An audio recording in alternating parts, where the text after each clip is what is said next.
हाल ही में कार्मिक, लोक शिकायत और कानून एवं न्याय विभाग से संबंधित संसद की स्थानीय समिति ने review of functioning of recruitment organisation of government of India शीर्षक वाली एक रिपोर्ट सदन में पेश की। इस रिपोर्ट में सिविल सर्विसेज एग्जाम के सिविल सर्वेंट्स को लेकर जो बातें कही गई हैं, वे न केवल टेक्निकल बैकग्राउंड वाले सिविल सर्वेंट्स की मंशा पर सवाल उठाती है, बल्कि यूपीएससी के एग्जाम पैटर्न को भी कटघरे में खड़ा करती है।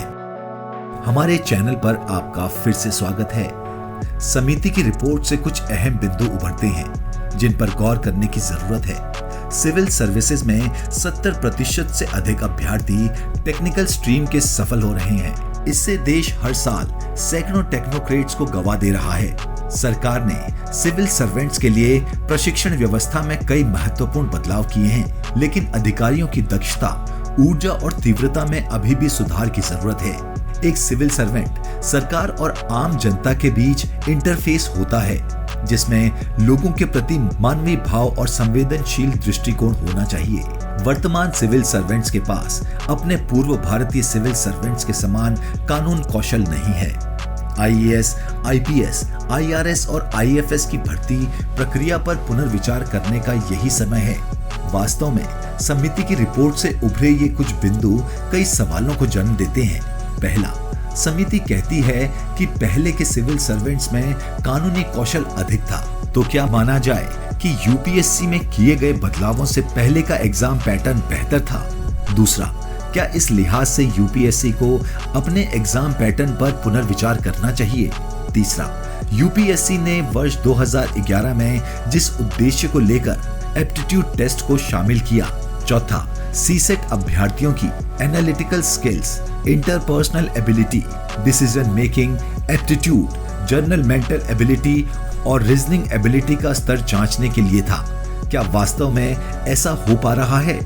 पांचवा, वर्तमान एग्जाम पैटर्न में नॉन इंग्लिश, नॉन अर्बन और नॉन टेक्निकल भारत कहां है? समिति के अनुसार इंजीनियरिंग बैकग्राउंड के अभ्यर्थियों का चयन वर्ष 2011 के 46% से बढ़कर 2020 में 65% तक पहुंच गया।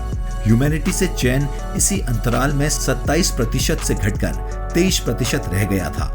2020 की ही बात करें तो इस वर्ष में चयनित कुल 833 अभ्यर्थियों में से 541 यानी कि 65% इंजीनियरिंग बैकग्राउंड के हैं, 33 यानी कि 4% मेडिकल के और 193 यानी 23% ह्यूमैनिटी के, जबकि 66 यानी कि 8% अन्य बैकग्राउंड से हैं।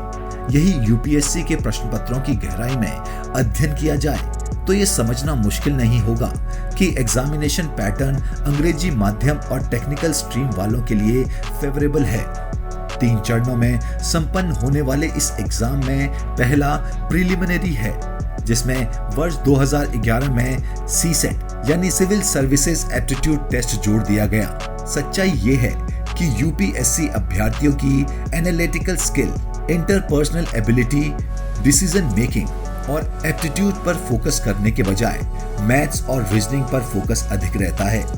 वास्तव में ये नॉन इंग्लिश, नॉन अर्बन और नॉन टेक्निकल छात्रों की अनुकूल नहीं है। इसमें नॉन टेक्निकल बैकग्राउंड वाले अभ्यर्थी स्क्रीनिंग राउंड में ही बाहर हो जाते हैं। उन्हें मुख्य एग्जाम देने का अवसर ही नहीं मिल पाता, जबकि उनकी विषय की जानकारी और अभिव्यक्ति की क्षमता टेक्निकल स्ट्रीम वालों से कम नहीं होती। कुछ और पहलू गौर करने के लायक भी हैं। एप्टीट्यूड टेस्ट में कॉम्प्रिहेंशन एक महत्वपूर्ण पार्ट है, जिसमें 30 से 35 प्रश्न आते हैं। कॉम्प्रिहेंशन से जुड़े पैराग्राफ मूलतः अंग्रेजी भाषा में बनाए जाते हैं। हिंदी एवं अन्य भाषाओं के अभ्यर्थियों के लिए इनका अनुवाद किया जाता है।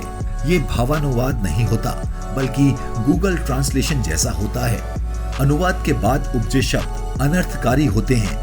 ये चीज हिंदी माध्यम के अभ्यर्थियों के लिए दिल्ली दूर बना देती है। मिसाल के तौर पर एक पेपर में स्टील प्लांट का अनुवाद स्टील पौधा किया गया, पीसी टैबलेट का अनुवाद पीसी गोली किया गया। ये किसी तरह की बौद्धिक क्षमता का परीक्षण है। यदि मुख्य एग्जाम की बात करें तो वहाँ क्वेश्चन पेपर अच्छे होते हैं, जिसमें स्टैटिक और डायनेमिक पार्ट दोनों ही होते हैं, लेकिन वहाँ एग्जामिनर अंग्रेजी माध्यम का होता है और उत्तर का मॉडल भी अंग्रेजी भाषा में। सवाल ये है कि अगर हिंदी माध्यम का एग्जामिनर अंग्रेजी माध्यम की कॉपी का मूल्यांकन नहीं कर सकता तो फिर अंग्रेजी माध्यम वाला हिंदी माध्यम की कॉपी का मूल्यांकन कैसे कर सकता है। हिंदी शब्दावली, अभिव्यक्ति विश्लेषण और बात कहने का तरीका अंग्रेजी से जुदा है। इस तरह के व्यवहार और मापदंड को लेकर सवाल केवल हिंदी माध्यम वालों का नहीं है, बल्कि अन्य भारतीय भाषाओं की ओर से भी हो रहे हैं और विभिन्न स्ट्रीम्स के अभ्यर्थियों की ओर से भी। ऐसे में सबसे बड़ा सवाल ये है कि आज हम think big, dream big, act big के सिद्धांत को अपनाते हुए तेजी से आगे बढ़ रहे हैं। तो यूपीएससी संकीर्ण नजरिया लेकर क्यों चल रहा है? अगर आपको वीडियो पसंद आया हो तो प्लीज लाइक और सब्सक्राइब जरूर करें।